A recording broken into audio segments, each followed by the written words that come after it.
Hey guys, how's it going? I'm back. Uh, I know you probably didn't ask because I only have 10 subscribers. I don't even know.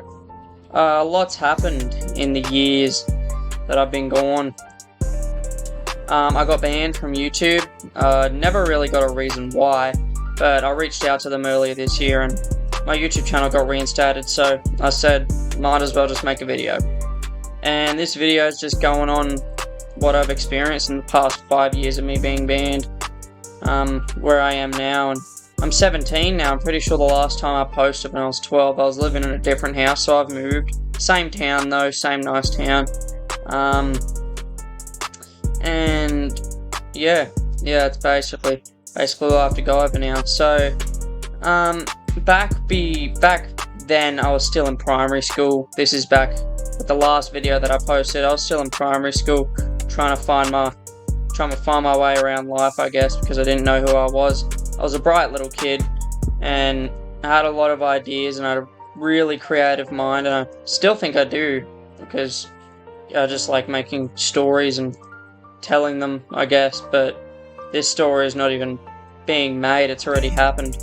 So, what happened is, after primary school, after I got banned, I went to a high school called Maitland Grosman High School. So, this high school is filled with dead shits, filled with deros, filled with assholes, and it really sent me back. It traumatized me a bit because of how different it was to the primary school experience. Such a step-up stone for who I was as a person. But in year 7, ended up getting a girlfriend. First girlfriend of my life. It was back in preschool or kindergarten, I don't remember. I was dating someone, but that's bloody preschool, kindergarten. That's ancient news. So I got my first actual girlfriend, and things were rocky. We didn't really have values that matched up from her. I was very clingy, she was very distant, which obviously didn't work out. And there's other things in the relationship that we both could have done better, but in the end we ended up breaking up about a month into our relationship. And then that was when I was done. That was the end of year 7. So I hated Grosman. I hated everything to do with it. Didn't want to be there anymore. And I decided to go switch schools. So I switched high schools and go to this school up in a country town, up Dungog High. So Dungog High School is better. It's better than Grosman, but it's definitely got its absolute flaws. So while I was here, back in year 8, I pulled up. All of the friend groups were established, so I was kind of the outsider. And a girl approaches me for Valentine's Day, asks if I want to be, she wants to be the Valentine. Yeah, if I want to be her Valentine, sorry. And then I was just like, no, I barely know ya. And then, for some reason, I was clowned on for that. Even though I'm allowed to say no, I'm allowed to do that, but this is year 8. The bunch of year 8 students, of course it is. Year 8's like the worst year of the high school. Everyone can probably agree with that, but it's year 8. So I get halfway through year 8 and I met this guy who I wouldn't say is a great influence on me because it sent me down a spiral. I met the guy and he gave me free stuff. This is when I was 13. I'll just say it was a flower bud. And I got really into that because I've never experienced that amount of dopamine before. And then eventually I had so much, I was getting 50s at a time, and this guy was just giving me bud, right? And now that I look back on it, worst mistake of my life.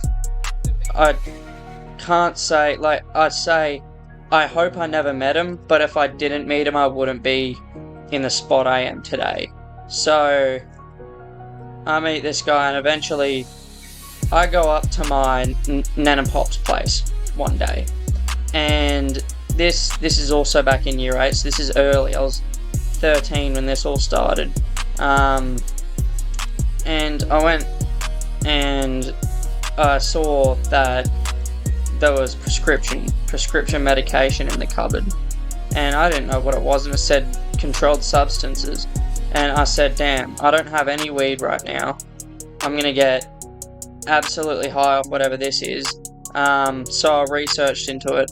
All I saw that it got you high, not the negative side effects of it. So I took it and I was instantly hooked. I was like, oh my god, this is amazing. I'm gonna take it again. And then I took it again and again and again, and then eventually all the boxes have gone missing. Well, who did that? So the police get called on it, and I have to admit what I did, because Mum found one of the containers in my bag when she went through it one day, and now she's like, what's happened is there's these two, it's Oxy. I got into Oxy, and there's these two types of Oxy that she had. There was an Endo and there was Targin. Targin had a chemical that prevents overdoses, so you take like 16 at a time and not die from it, which is still pretty fucking terrible for you, but I did it. I did it anyway. And now that I've done this, I have the police called on me, and they come to the house and interrogate me and everything, and get it all on body cam and play good cop, bad cop. They were doing that, but Mum refuses to admit it, but I could see it. And now they're playing good cop, bad cop. I eventually end up admitting to it, but I never admitted to the endone, because I actually don't know what happened to the endone. I never took the endone. I never even saw that there was an endone, but that endone being missing was the whole reason I was caught. The whole reason is because Nan couldn't find her endone. So, something that I didn't take, I got in trouble for stuff that I did take, and I will fully admit to the Targin. The Targin I definitely stole, and I completely regret to this day, because it gave, basically, after the incidents of all these, I was still hooked. I had the itch. You can't just get off it, right?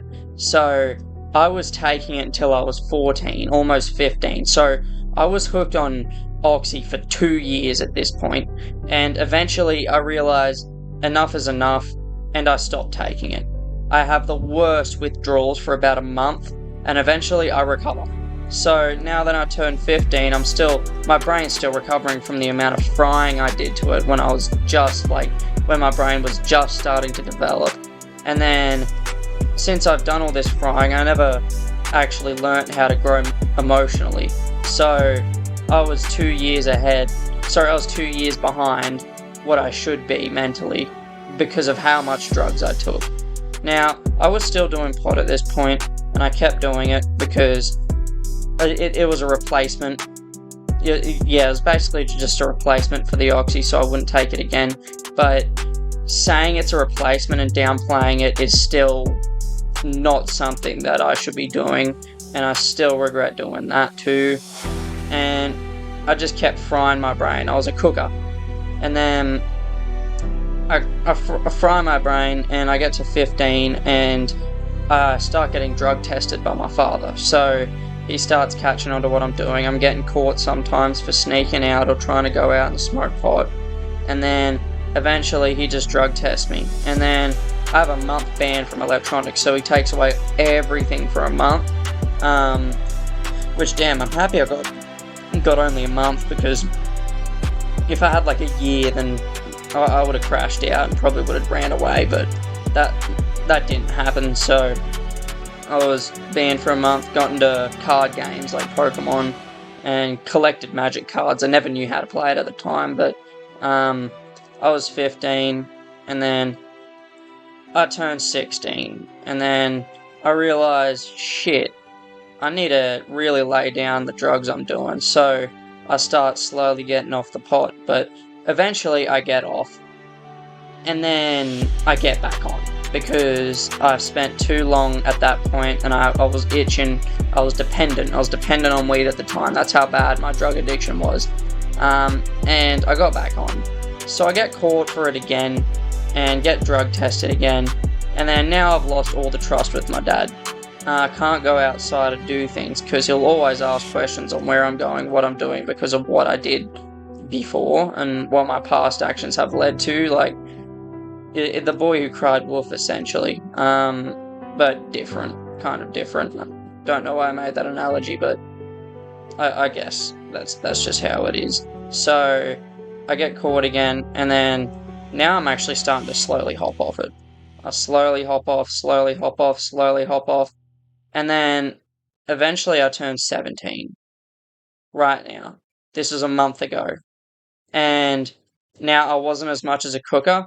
I reduced it to about getting high like once a week.